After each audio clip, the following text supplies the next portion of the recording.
Hello students, welcome to chemistry by Shashi Bhushan YouTube channel में आप सभी का स्वागत है। बच्चों, आज का जो लेक्चर है ना, अगर आप साइंस के स्टूडेंट हैं तो इट डजंट मैटर कि आप किस क्लास से हैं, ठीक है। अगर आप साइंस के स्टूडेंट हैं तो आज का जो टॉपिक है वो है टेम्परेचर। और टेम्परेचर एक ऐसा टॉपिक है कि जो फिजिक्स हो या केमिस्ट्री हो या फिर ओवरऑल साइंस की बात करें तो टेम्परेचर की बात हम लोग जो है कि हर एक जगह पर जो है वो करते हैं। तो सबसे पहले जो है कि आज मैं बता दूं कि टेम्परेचर से रिलेटेड आज का जो सेशन है वो ये है कि हम लोग अक्सर न्यूमेरिकल जब बनाते हैं तो कन्वर्जन जो है आपको देखने को मिलता है कि कभी वैल्यू जो है वो डिग्री सेल्सियस में दिया हुआ रहता है, कभी आपको जो है कि केल्विन में दिया हुआ मिलता है, कभी आपको फ़ारेनहाइट में मिलता है, ठीक है। तो आपको सबसे पहले ये जानना चाहिए कि आप कैसे कन्वर्ट करेंगे, how can you convert degree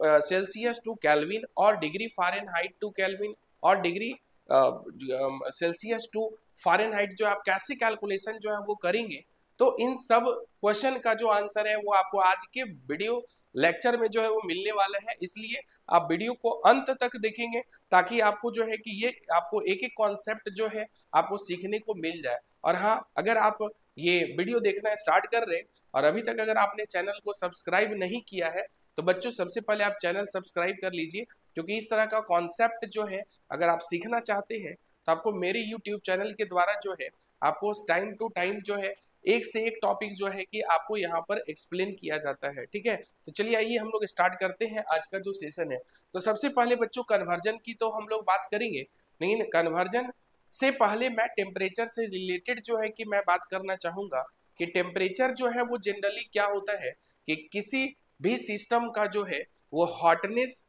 या कोल्डनेस को जो है ये क्या करता है, मेजर करता है, ठीक है। और टेम्परेचर को बच्चों जब हम लोग पढ़ते हैं तो यहाँ पर जो है कि डिग्री सेल्सियस की बात करते हैं, यहाँ पर जो है कि आप डिग्री फ़ारेनहाइट की बात करते हैं और यहाँ पर जो है वो केल्विन की बात करते हैं, ठीक है। यही तीन अलग अलग जो यूनिट है ना, इस पे कन्वर्जन जो है कि आपको आज के वीडियो लेक्चर में जो है कि मैं आपको सिखाने वाला हूँ, जो न्यूमेरिकल्स बनाने में आपको काफी जो है वो हेल्प करेगा, ठीक है। तो सबसे पहले बच्चों कन्वर्जन में मैं आपको सिखाने वाला हूँ कि डिग्री सेल्सियस से आपको कन्वर्ट करना है किसमें, डिग्री फ़ारेनहाइट में। मतलब कि वैल्यू जो है वो डिग्री सेल्सियस में आपको दिया हुआ रहेगा तो आप कैसे उसको डिग्री फ़ारेनहाइट में जो है वो कन्वर्ट करेंगे। तो देखिए यहाँ पर ये जो वैल्यू जब डिग्री सेल्सियस में दिया हुआ रहेगा बच्चों, और अगर डिग्री फ़ारेनहाइट में कन्वर्ट करना होगा तो आपको ये जो है वो फॉर्मूला यूज करना है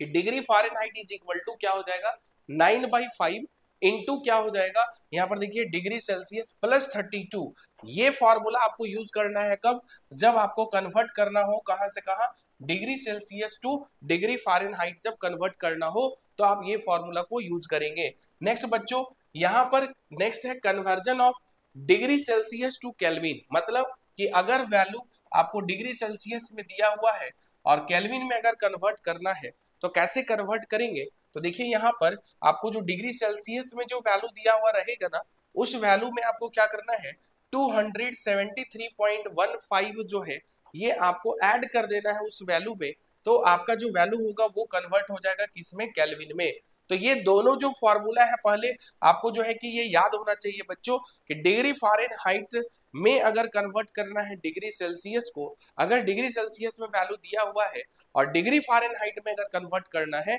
तो 9/5 इंटू डिग्री सेल्सियस प्लस 32 जो है ये फॉर्मूला जो है आप यूज करेंगे। और अगर आपको वैल्यू डिग्री सेल्सियस में दिया हुआ है और अगर केल्विन में कन्वर्ट करना है तो आपको क्या करना होगा कि डिग्री सेल्सियस वाले वैल्यू में 273.15 जो है वो ऐड कर देंगे तो वो वैल्यू जो है वो कन्वर्ट हो जाएगा किसमें, केल्विन में। तो बच्चों आपको जो है कि इन दोनों कन्वर्जन से रिलेटेड जो है कि मैं क्वेश्चन तो अभी करवाऊंगा ही, और इम्पोर्टेंट क्वेश्चंस जो है कि जो मैं आपको नेक्स्ट जो अभी बताने वाला हूं वो इससे भी काफी इम्पोर्टेंट है कि जहां पर उससे कन्वर्जन तो आप सीखेंगे ही और साथ ही साथ इस जो पैरामीटर जो आप देख रहे हैं ना, इससे बहुत सारे क्वेश्चन जो है वो एग्जाम में पूछे गए हैं। तो मैं एक एक करके जो है मैं डिटेल में मैं इसको एक्सप्लेन करने वाला हूं, इसलिए आप इस वीडियो को जो है कि आप ध्यान से देखेंगे। सबसे पहले बच्चों देखिए यहाँ पर मैं क्या मेंशन किया हूँ, सेल्सियस। मतलब कि इस वाले पैरामीटर में जो है आपको सिर्फ सेल्सियस में वैल्यू देखने को मिलेगा। उसके बाद लेफ्ट साइड में आप ध्यान रखेंगे मैं केल्विन में मैं मेंशन किया हूं, मतलब कि सेल्सियस से आपको ध्यान रखना है कि सेल्सियस में वैल्यू दिया हुआ है और उसको कन्वर्ट करना है किसमें, केल्विन में। और राइट हैंड साइड में बच्चों मैं यहाँ पर लिख करके रखा हूँ फारेनहाइट में, मतलब कि डिग्री सेल्सियस में जो वैल्यू दिया हुआ है उसको आप कन्वर्ट करेंगे किसमें, फारेनहाइट में। तो आप जो है कि ध्यान से देखिए, मिडिल में सेल्सियस स्केल में है, लेफ्ट साइड से में केल्विन स्केल में है, और राइट हैंड साइड में जो है वो फारेनहाइट स्केल में ये वैल्यू दिया हुआ, ठीक है। तो आपको यहाँ पर देखना ये है कि आप देखिए यहाँ पर सबसे पहले क्या मेंशन किया हुआ, 0 डिग्री सेल्सियस। ये 0 डिग्री सेल्सियस में हमको लगता है कि साइंस के जो स्टूडेंट होंगे ना बच्चों, हमको लगता है कि वो 5 क्लास से जो है कि वो साइंस के बुक में जो है ये देखने लगते हैं कि वाटर को अगर फ्रीज करना है तो आपको टेम्परेचर जो है कि क्या उसका होगा, तो 0 डिग्री सेल्सियस होगा। ये कॉमन क्वेश्चन है, ये जनरल क्वेश्चन है जो सिर्फ साइंस सब्जेक्ट पढ़ने वाले बच्चों को ही नहीं, जो जनरल कंपटीशन की तैयारी भी करते हैं ना, तो उन बच्चों को भी जो है कि इस तरह के क्वेश्चन जो है वो इस स्केल से जो है वो आपको देखने को मिल जाता है, ठीक है। तो आप याद भी रखेंगे कि freezing point of water Celsius में कितना होता है, यहाँ पर 0 डिग्री सेल्सियस होता है। तो आपको सेल्सियस में जो है कि सिर्फ वैल्यू याद रखना है, और फॉर्मूला कन्वर्जन का जो मैं 2 अभी बताया हूँ, अगर आप उसको याद रखेंगे तो डिग्री सेल्सियस से आप आराम से कन्वर्ट कर लेंगे केल्विन में भी और डिग्री फारेनहाइट में भी। तो आपको दोनों वैल्यू जो लेफ्ट और राइट में लिखा हुआ है उसको रटने का जरूरत नहीं है, सिर्फ आपको सेल्सियस में जो वैल्यू दिया हुआ है ना वो वैल्यू जो है आपको दिमाग में रखना होगा कि फ्रीजिंग पॉइंट ऑफ वाटर क्या होता है, तो वो 0 डिग्री सेल्सियस होता है। ये आप याद रखेंगे जो भी बच्चे साइंस के स्टूडेंट हैं। नेक्स्ट आप देखिए यहाँ पर क्या मेंशन किया हुआ, रूम टेम्परेचर। रूम टेम्परेचर आपको जानना चाहिए कि रूम टेम्परेचर जो है वो कितना होना चाहिए, तो बच्चों 25 डिग्री सेल्सियस होना चाहिए। अगर आप सेल्सियस की बात कर रहे हैं तो 25 डिग्री सेल्सियस होना चाहिए, ये रूम टेम्परेचर कहलाता है, ठीक है। नेक्स्ट ह्यूमन बॉडी टेम्परेचर देखिए यहाँ पर दिया हुआ है, ये सबसे जनरल नॉलेज में जो है कि बहुत सारे क्वेश्चन जो है ये पूछे जाते हैं, तो ये सारे बच्चे के लिए है जो जनरल कंपटीशन की तैयारी कर रहे हैं या फिर साइंस के स्टूडेंट है, तो सबके लिए जो है कि ये आपको यूजफुल है, ठीक है। तो ह्यूमन बॉडी टेम्परेचर जो है वो कितना होता है ये आपको पता होना चाहिए, 37 डिग्री सेल्सियस। मतलब कि आप देखते होंगे कि जनरली जब आपको फीवर जब कभी अगर होता है तो आप देखते होंगे कि टेम्परेचर जो है कि 80, 90, 100 भी कभी क्रॉस हो जाता है, तो आप जो है कि बहुत घबराने लगते हैं कि फीवर जो है वो बहुत है। ऐसे नॉर्मल जो है कि आपका बॉडी का जो टेम्परेचर है वो कितना होना चाहिए, 37 जो है वो डिग्री सेल्सियस होना चाहिए। और ये नॉलेज जो है वो सबको होना चाहिए, ये आपको पता होना चाहिए जनरली। नेक्स्ट है यहाँ पर देखिए बॉइलिंग पॉइंट ऑफ वाटर, मतलब वाटर जो है कि वो किस टेम्परेचर वैल्यू पे बॉइल करता है। तो ये भी जो है कि जो बच्चे हैं वो साइंस के बच्चे वो जनरली 5 क्लास से ये भी आप जो है कि बुक में देखने लगते हैं एनसीईआरटी का, कि जो बॉइलिंग पॉइंट जो होता है वाटर का वो कितना होता है बच्चों, यहाँ पर 100 डिग्री सेल्सियस। तो ये भी जो है कि आपको ध्यान में रखना है कि आपको बॉइलिंग पॉइंट जो है वाटर का वो कितना है, 100 डिग्री सेल्सियस। तो अभी तक मैंने क्या क्या बताया कि सबसे पहले आपको बताया freezing point of water Celsius में कितना होगा बच्चों, यहाँ पर 0 डिग्री सेल्सियस आप याद रखेंगे। रूम टेम्परेचर की बात करेंगे तो रूम टेम्परेचर कितना होगा, 25 डिग्री सेल्सियस, सेल्सियस स्केल में मैं बात कर रहा हूँ, ठीक है। नेक्स्ट ह्यूमन बॉडी टेम्परेचर की बात करेंगे, वो कितना होगा, 37 डिग्री सेल्सियस। एंड नेक्स्ट जो है कि मैं क्या बताया, बॉइलिंग पॉइंट ऑफ वाटर, ये वाटर जो है कि वो किस टेम्परेचर पे है कि वो बॉइल करेगा, तो उसका टेम्परेचर जो वैल्यू है वो क्या होगा यहाँ पर 100 डिग्री सेल्सियस। अब मैं आपको कुछ कैलकुलेशन जो है मैं यहाँ पर रफली जो है कि मैं बताने जा रहा हूँ, जिससे कि आपको आइडिया लगेगा कि क्वेश्चन जो है कि आप कैसे यहाँ पर बनाएंगे कन्वर्जन का, ठीक है। जैसे मैं एक दिखाता हूँ, देखिए यहाँ पर 0 डिग्री सेल्सियस मेंशन किया हुआ है, और अगर आप इस वैल्यू को अगर कन्वर्ट करना चाहते हैं केल्विन में, तो आपको क्या मैं बताया था, अभी फॉर्मूला मैं लिखवाया था कि केल्विन में अगर कन्वर्ट करना चाहते हैं डिग्री सेल्सियस को, तो प्लस कर देना है कितना, 273.15 केल्विन। तो देखिए यहाँ पर डिग्री सेल्सियस में कितना पुट करेंगे, 0 डिग्री सेल्सियस। तो यहाँ पर आप 0 डिग्री सेल्सियस जब आप पुट करेंगे तो जनरली आप सिर्फ वैल्यू को ही लिखे, न्यूमेरिकल वैल्यू को, तो 0 लिखेंगे और यहाँ पर क्या लिखेंगे बच्चों, 273.15 केल्विन। तो बताइए आंसर क्या आ जाएगा, 0 जब ऐड करेंगे तो 273.15 केल्विन जो है वो आ जाएगा, जो देखिए आपको लेफ्ट साइड में यहाँ पर लिखा हुआ, ठीक है। तो इस तरीके से ये जितने भी पैरामीटर यहाँ पर वैल्यू जो है इस स्केल में, सेल्सियस स्केल में जो दिए हुए हैं ना, इन वैल्यू को अगर आप केल्विन में कन्वर्ट करना चाहते हैं तो आप इस सब वैल्यू में क्या करेंगे, 273.15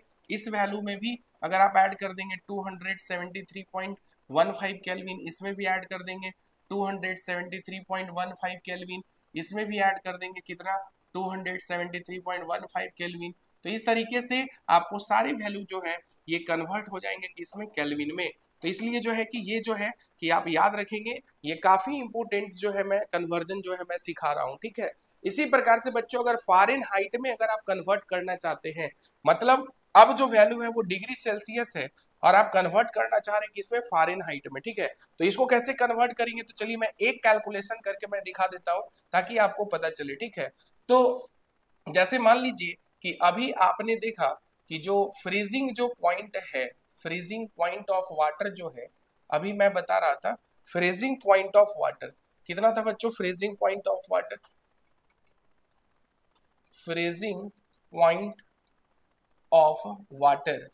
तो फ्रीजिंग पॉइंट ऑफ वाटर जो है सेल्सियस की बात करेंगे तो ये 0 डिग्री सेल्सियस होता है। और अगर आप इसको फ़ारेनहाइट में कन्वर्ट करना चाहते हैं तो आपको मैं फॉर्मूला क्या बताया था, 9/5 और क्या हो जाएगा डिग्री सेल्सियस में जो वैल्यू होगा उसको आप यहाँ लिखेंगे और प्लस कितना ऐड कर देना है, 32। तो आपको कुछ नहीं करना है, इधर लेफ्ट साइड में डिग्री फ़ारेनहाइट ही लिखेंगे और 9/5 लिखेंगे इनटू डिग्री सेल्सियस में यहाँ पर देखिए कितना दिया हुआ, 0 वैल्यू है तो 0 लिख दीजिए डिग्री सेल्सियस में और यहाँ पर 32 ऐड कर देना है। तो ध्यान से देखेंगे 0 जब मल्टीप्लाई करेंगे 9/5 को तो ये पूरा वैल्यू ओवरऑल क्या हो जाएगा बच्चों, 0। Degree Fahrenheit is equal to 0 + 32, तो आंसर क्या आ जाएगा बताइए, 32। मतलब कि 0 डिग्री सेल्सियस को जब आप फ़ारेनहाइट में कन्वर्ट करेंगे तो वो न्यूमेरिकल वैल्यू जो है वो कितना मिलेगा, 32 मिलेगा। तो आइए मैं दिखाता हूँ इस स्केल में फ़ारेनहाइट वाले में, देखिए यहाँ 0 के सामने में कितना वैल्यू दिया हुआ, 32 डिग्री फ़ारेनहाइट जो है ये दिया हुआ है। तो ये बच्चों काफी इंपॉर्टेंट जो है कि ये आपके लिए है, जो भी बच्चे आर्ट्स स्ट्रीम से हैं या जो भी बच्चे आप साइंस स्ट्रीम से हैं, तो इन सभी बच्चों के लिए जो है, या फिर जो जनरल कंपटीशन की जो तैयारी कर रहे हैं, ठीक है, लाइक आप एसएससी की तैयारी कर रहे हैं, रेलवे की तैयारी कर रहे हैं, बैंकिंग की तैयारी कर रहे हैं, तो हर एक एग्जाम में जो है कि ये जनरल क्वेश्चन है जो कन्वर्जन से रिलेटेड जो है कि आपके क्वेश्चन जो है वो एग्जाम में जो है कि वो पूछे जाते हैं। और आप इन छोटे छोटे क्वेश्चन को जो है कि आपका कॉन्सेप्ट क्लियर नहीं होने की वजह से जो है कि आप वो क्वेश्चन छोड़ आते हैं और वही एक एक नंबर जो है कि आपको सिलेक्शन होने से जो है कि वो रोकता है कोई भी कॉम्पिटिटिव एग्जाम में। तो ये हर एक तरह के बच्चों के लिए जो है कि ये आज का जो है ये लेक्चर है, इसलिए ये अगर लेक्चर आपको अच्छा लगा हो तो आप जरूर कमेंट करें। और अगर आप चैनल से अगर आप फर्स्ट टाइम अगर जुड़ रहे हैं तो आप चैनल को अगर आपने अभी तक सब्सक्राइब नहीं किया है तो प्लीज आप सब्सक्राइब कर लीजिए, लाइक कीजिए और अपने फ्रेंड सर्कल में ज्यादा से ज्यादा जो है आप शेयर कीजिए, ताकि इस तरह का कॉन्सेप्ट समझने के लिए, इजी वे में समझने के लिए जो है, डिटेल में समझने के लिए जो है कि आपके फ्रेंड्स भी जो है कि मेरे वीडियो को जो है वो देख पाए, इसलिए आप उनके बीच में जरूर शेयर कीजिए। और हाँ, इस तरह का नोटिफिकेशन अगर आप चाहते हैं कि अगर आपको मिलता रहे, अगर आप कुछ कॉन्सेप्ट इस तरह का सीखना चाहते हैं या इम्पोर्टेंट अपडेट अगर एग्जाम से रिलेटेड अगर आप चाहते हैं कि आपको मिलता रहे, तो आप बेल आइकन को दबाना नहीं भूलें। Thank you.